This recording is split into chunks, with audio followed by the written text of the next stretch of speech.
رمضان ده رحمة من ربنا، نعمة بيحل حياتنا ويفرشها ورود. رمضان ده حياتي.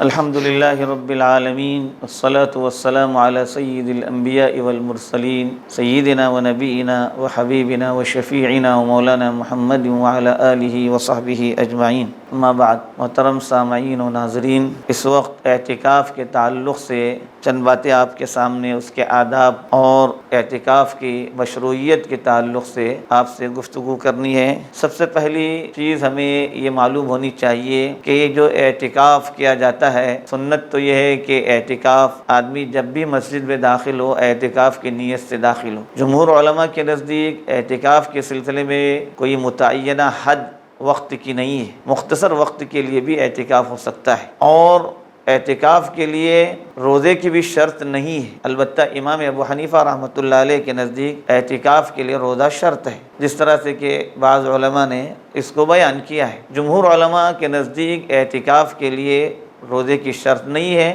رمضان کا آخری عشرے کا اعتکاف، عموماً اعتکاف سے یہی مراد لیا جاتا ہے کہ رمضان کا آخری عشرے اس کے اندر اعتکاف کیا جائے. رسول کریم صلی اللہ علیہ وسلم کے تعلق سے ام المومنین حضرت عائشہ صدیقہ رضی اللہ عنہ فرماتی ہیں کہ اللہ کے نبی صلی اللہ علیہ وسلم آخری عشرے کے اندر اعتکاف فرمایا کرتے تھے. امام زہری رحمۃ اللہ علیہ فرماتے ہیں کہ یہ عجیب و غریب معاملہ ہے کہ ایک ایسی سنت جس سنت کا اللہ کے نبی صلی اللہ علیہ وسلم نے پابندی سے اہتمام کیا، وہ اعتکاف کی سنت ہے، جبکہ بعض وہ اعمال جس کے سلسلے میں آتا ہے کبھی آپ نے کیا کبھی ترک کیا، لیکن جب سے آپ نے اعتکاف کیا کبھی آپ نے اعتکاف ترک نہیں کیا. رمضان کے آخری عشرے کا اعتکاف مستحب سنت مؤکدہ ہے، لہذا اس اعتکاف کے سلسلے میں آدمی کو خیال رکھنا چاہیے اور اس عبادت کے حصول کے لیے کوشش کرنی چاہیے. اعتکاف کے لیے جمہور علماء کے نزدیک حکم یہ ہے کہ مسجد میں اعتکاف کیا جائے، غیر مسجد کے اندر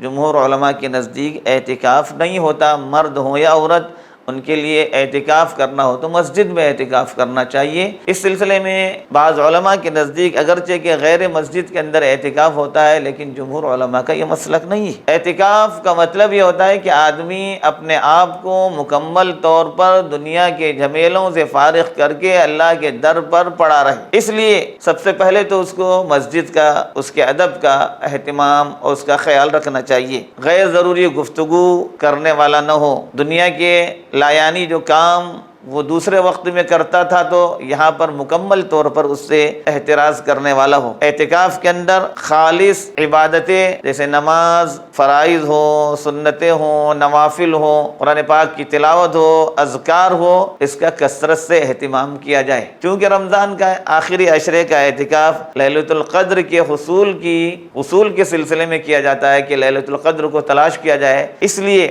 آدمی کو رمضان کے آخری عشرے کے اندر تمام راتوں کو بالخصوص، ورنہ کم از کم آخری عشرے کی طاق راتوں کو مکمل جاگنے کی اس کو کوشش کرنا چاہیے. اللہ کے نبی صلی اللہ علیہ وسلم کے تعلق سے آتا ہے کہ کان یجتہد فی العشر الاواخر من رمضان ما لا یجتہد فی آخری. آپ آخری عشرے کے اعتکاف میں اتنی زیادہ محنت اور کوشش کرتے تھے جتنی محنت اس سے پہلے والے عشروں کے اندر نہیں ہوتی تھی. اس لیے اعتکاف میں بیٹھنے کے بعد آدمی خالص اللہ کی طرف متوجہ ہو اور مالک کے در پر پڑے ہو کر اسی کی طرف توجہ کرنے والا ہو. اعتکاف کا مطلب یہ نہیں ہے کہ وہ آدمی مسجد میں بیٹھ کر اپنے کھانے پینے کا انتظام کرنے والا ہو یا دوسری دنیاوی چیزوں کا انتظام کرنے والا ہو، لوگوں سے میل ملاپ رکھنے والا ہو. ان سب چیزوں سے اس کو احتیاط کرنا چاہیے. حتیٰ کہ ملاقاتی حضرات کو بھی اس بات کا اہتمام کرنا چاہیے کہ وہ معتکفین کے ساتھ ملاقات نہ کریں، بلکہ وہ اگر مسجد میں نماز کے لیے آئیں تو سرسری ملاقات کر کے چلے جائیں. بیٹھ کر گفتگو یا مسائل پر گفتگو معتکفین کے ساتھ ہو سکتی ہے، دینی امور کے اوپر دوسرے لوگوں کے ساتھ اس سلسلے میں گفتگو کرنا بھی مناسب نہیں ہے. اس لیے کہ اللہ کی طرف متوجہ ہونا اصل مقصود ہے، عبادتوں میں لگے رہنا اصل مقصود ہے، نہ کہ آدمی جو ہے ان سب چیزوں میں دنیا کے فضول کاموں میں لگا رہے. کوشش حتی الامکان اس بات کی جائے کہ موبائل وغیرہ کا انتہائی سخت ضرورت کے وقت ہی استعمال کیا جائے، ورنہ موبائل وغیرہ کے استعمال سے بھی اجتناب کیا جائے۔